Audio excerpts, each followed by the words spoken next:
Қызылорда қаласы Шанхай аймағынан жер үй сатылымға шыққалы тұр. Мына жақ көшенің бас жағы Бауыржан Момышұлы көшесі. Екінші бағыттағы қоғамдық көлік жүреді. Көше асфальт. Мына жағымыздан Алшынбаев көшесі мына тұста. Бұл бағытта 21 және де 15-ші бағыттағы маршруттар жүреді, қоғамдық көлік.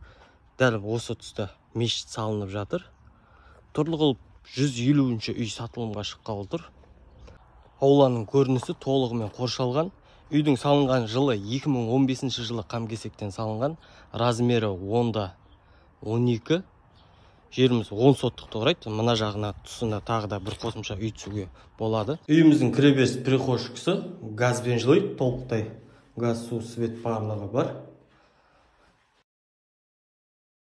Мына жағымызда үйіміздің ас бөлмесі. Жөндеу жұмыстары жақсы жүргізілген. Үйдегі жиһаздардың барлығы келісім бойынша қалдырылады. Және де мына жақ тұсымызда жуыну бөлмесі мен әжетханасы толықтай кафелденген, аристоны бар.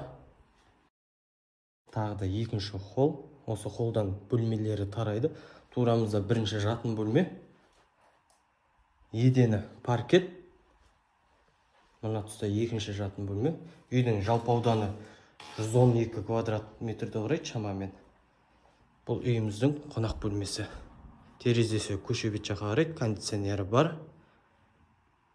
Басқа да сұрақтар жөнінен көрсетілген нөмерге хабарласыңыздар.